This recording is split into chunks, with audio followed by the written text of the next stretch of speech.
Web development start කරන්න ඉන්නේ කෙනෙක්ට විශේෂයෙන්ම ෆුල් ස්ටැක් වෙබ් ඩෙවලොප්මන්ට් කරන්න ඉන්නේ කෙනෙක්ට තියෙන ප්‍රධානම ප්‍රශ්නේ තමයි ඔයා කොතනින්ද පටන් ගන්න ඕන කියන එක. ඉතින් අපේ මේ වීඩියෝ සීරීස් එකේ අරමුණ වෙන්නේ ෆුල් ස්ටැක් වෙබ් ඩෙවලොප්මන්ට් වලට ඔයාට හොඳ ස්ටාර්ට් එකක් සහ ඔයා යන්න ඕන රෝඩ් මැප් එක මොන වගේ රෝඩ් එකක්ද කියන එක පෙන්වලා දෙන එක. හරි. ඉස්සෙල්ලාම අපි බලමු front end development, back end development සහ අන්තිමට ගත්තා මේ full stack development කියන්නේ මොකක්ද කියලා. සමහර විට දැනටමත් කට්ටිය දන්නවා ඇති මේ front end සහ back end development කියන දෙක එකතුව තමයි අපි full stack development කියලා හඳුන්වන්නේ. ඉතින් අපි ඉස්සෙල්ලාම බලමු front end development කියන්නේ මොකක්ද කියලා. හරි. front end developer කියන්නේ කවුද කියලා වගේ දෙයක් ඔයා Google search කරොත් ඔයාට එක එක descriptions බලා ගන්න පුළුවන්. හරිද? ඉතින් ඒ විදිහට නැතුව මම මොකක් හරි ජෙනරල් අයිඩියා එකක් දෙන්නම් ඔයාලට. නිකන් හිතන්න ඔයා මොකක් හරි වෙබ්සයිට් එකකට ගියාම අපිට පේන දේවල් තියෙනවනේ.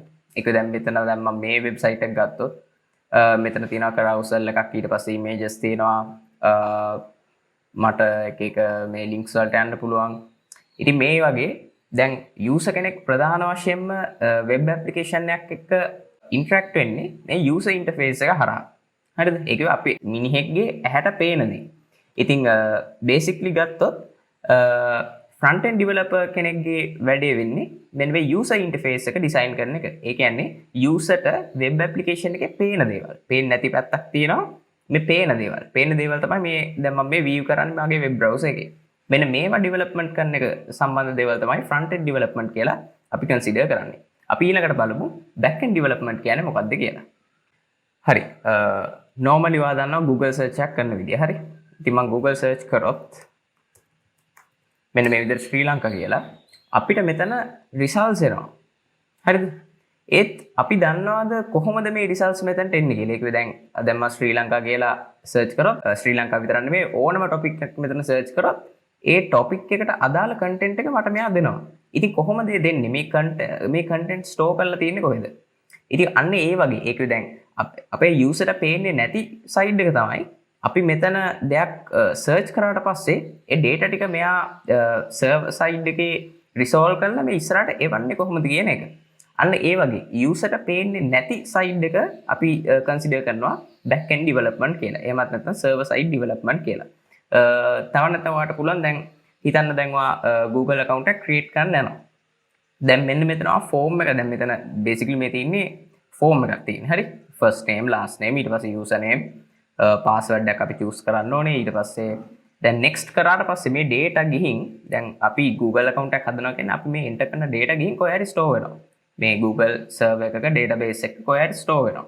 එතකොට දැන් මේ store වෙන විදිහ අපේ account එක හැදෙන විදිහ ඒව අපිට කිසි දෙයක් පේන්නේ නැහැ නේ. ඉතින් අන්න ඒ දේවල් සම්බන්ධ දේවල් තමයි අපි server side development එහෙම නැත්නම් back end development කියලා consider කරන්නේ. හරි. දැන් මම හිතනවා ඔයාලා front end development සහ back end development කියන්නේ මොනවද කියලා ඔයාලට දැන් general idea එකක් ඇති. ඉතින් full stack development වලට එනවා කියන්නේ මේ front end development සහ back end development දෙකම consider කරන එක තමයි අපි full stack development වල කරන්නේ. ඉතින් ඔයාලා සමහර විට දැකලා ඇති job roles front end developer, ඊළඟට back end developer සහ full stack developer. front end developer කෙනෙක් කරන්නේ මිනිහෙක්ට web application එක පේන දේ. අර අපි කලින් බැලුවා වගේ අන්න ඒක සම්බන්ධ development දේවල් තමයි එයා කරන්නේ. back end development ගත්තොත් back end developer කෙනෙක් කරන්නේ database ඊට පස්සේ server එක port කරන එක අන්න ඒ වගේ දේවල්. full stack developer කෙනෙක්ට මෙන්න මේ දේවල් දෙකම කරන්න වෙනවා. ඒක එයාගේ responsibility එක පොඩ්ඩක් වැඩි. ඉතින් අපි මේ video series එකේ කතා කරන්න යන්නේ full stack development වලට යන road map එක ගැන. හරි. මම මේ video series එක use කරන්න ඉන්නේ front end development වලට React.js කියලා library එකක් use කරනවා. ඊට පස්සේ back end development වලට Node.js සහ MySQL කියන technologies දෙක තමයි use කරන්න වෙන්නේ. අපි ඊළඟට බලමු Node.js සහ MySQL කොහොමද install කරගන්නේ කියලා. හරි. Node.js වලට આવොත් ඔයාලට පුළුවන් මේ nodejs.org කියන site එකට ගිහින් එයාලගේ long term support තියෙන Node.js version එක install කරගන්න. හරි. long term support කියන්නේ දැන් ඔයා දන්නවා දැන් ඕනම දෙයක versions එනවනේ. ඒකේ version 1 2 3 ඊට පස්සේ දැන් මෙයාලා කරන්නේ දැන් මේ long term support කියන එක ලොකු කාලයකට මෙන්න මේ version එකට මෙයාලා support කරනවා. ඒකේ updates આવොත් මෙයාලා update කරනවා. අන්න ඒ වගේ දේවල්. ඉතින් ඔයාලා දැන් ගියොත් ඔයාලට බලා ගන්න පුළුවන් මෙන්න මේ long term support එක තියෙනවා මෙන්න මේ package එක. ඔයාලා මෙන්න මේක install කරගන්න. install කරන විදිහ මම පෙන්නන්නේ නැහැ. මේක normal software එකක් use මේ install කරගන්න විදිහටම තමයි install කරගන්න තියෙන. මුලින්ම exe file එකක් ඔයාලා download කරගන්නවා. ඊළඟට ඒක double click කරලා ඔයාලට execute කරගෙන යන්න තියෙනවා. හරි දැන් හිතන්න දැන් ඔයාලා Node.js install කරගත්තා නම් ඒක හරියට install වෙලාද කියලා ඔයාලට බලන්න පුළුවන්. ඔයාලා command prompt එක open කරලා node /version කියලා type කරොත් ඔයාලට මෙන්න මෙතන version එක එන්න ඕනේ. දැන් මගේ නම් 16.13 version එක තියෙන එක මේකට වඩා පොඩ්ඩක් අඩු එකක්. ඒත් ප්‍රශ්න නැහැ. ඔයාලා අලුත්ම එක ඔයාලා use කරනවා නම් use ගන්න. නැත්නම් ඔයාලා මේ 16 version එකේ මොකක් හරි එකක් install කරලා තියෙනවා නම් ඒකත් ප්‍රශ්න නැහැ. හරි දැන් අපි බලන්න යන්නේ MySQL server එක කොහොමද install කරගන්න කියලා. ඉතින් Google search කරොත් MySQL කියලා මෙන්න මෙහෙම result set එක එනවා. මම පළවෙනි එකට ගියොත් දැන් මේ තින්නේ MySQL website එක. මෙතන downloads tab එකට ගිහින් මෙතන තව ඇට් ගියාට පස්සේ අපිට බලන්න පුළුවන් මෙතන MySQL community GPL downloads වලට යනවා. ඊළඟට මෙතනින් MySQL community server ඊට පස්සේ මෙතන මෙන්න මේ download page එකට යන්න. මෙතන තියෙනවා මෙන්න මෙහෙම links දෙකක් තියෙනවා. මෙතන අපිට ඕනේ web community එක නෙමෙයි. web community එක නෙමෙයි මෙන්න මේ full install එක තමයි ඕනේ. හරිද? මෙන්න මේක install කරගන්න. මෙතනින් ඊළඟට normal installation එකක් තියෙනවා. හරි ඉතින් ඊළඟට අපි බලමු මේ video series එක කොහොමද යන්නේ කියලා. මේ video series එක flow එක.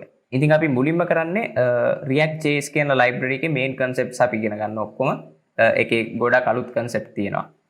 ඊළඟට අපි tic-tac-toe කියන game එක ඔයාලා දන්නවා ඇති. අපි implement කරනවා React වලින්. ඊළඟට අපි කරන්නේ Node.js use කරලා simple server setup එකක් කොහොමද හදාගන්නේ කියන එක. හරිද? ඊළඟට අපි එනවා MySQL database side එකට. ඉතින් එතන අපි බලනවා database එක වැඩ කරන්නේ කොහොමද කියලා. ඉතින් අපේ final goal එක වෙන්නේ to do list එකක්. ඔයා දන්නවනේ ඒක අපිට මේ task එක කරන්න තියෙනවා, මේ task එක කරන්න තියෙනවා, task කරපු ටික වෙනම වැටෙනවා, tasks create කරන්න පුළුවන්. අන්න ඒ වගේ to do list එකක්. ඒක full stack project එකක් create කරන එක. දැන් ඔයාට හිතෙන්න පුළුවන් දැන් මේ video series එක ඔයා follow කරන්න නම් ඔයා මොනවද දැනගෙන ඉන්න ඕන කියන එක. ඉතින් මූලික වශයෙන්ම ඔයා දැනගෙන ඉන්න ඕන දේවල් තමයි මම මේ slide එකේ දාලා තියෙන්නේ. HTML, CSS, JavaScript, MySQL. ඉතින් විශේෂයෙන් මට කියන්න ඕනේ මේ JavaScript ඔයාට හොඳටම පුළුවන් වෙන්න ඕනේ මේ normally මේ React.js වගේ කරද්දි. මොකද React කියන්නේ JavaScript library එකක්. හරිද? ඉතින් JavaScript හොඳට ඔයාට පුරුදු වෙලා තියෙන්න ඕනේ මේ React.js වගේ කරන්න. ඉතින් ඔයාට පුළුවන් ඔයා Google search කරොත් ගොඩක් resources තියෙනවා මේ HTML, CSS, JavaScript එහෙම ඉගෙන ගන්න. මාත් links දාන්නම් මේ වීඩියෝ එකේ description එකේ. එතකොට ඔයාලට ඒවා follow කරන්න පුළුවන්. ඉතින් අද මේ වීඩියෝ එකේ කතා කරපු දේවල් වලින් ඔයාලට මොනවා හරි ප්‍රශ්න තියෙනවා නම් ඔයාලට පුළුවන් comment section එකේ දාන්න. ඉතින් අපි ඊළඟ වීඩියෝ එකෙන් ඉක්මනටම හම්බ වෙමු.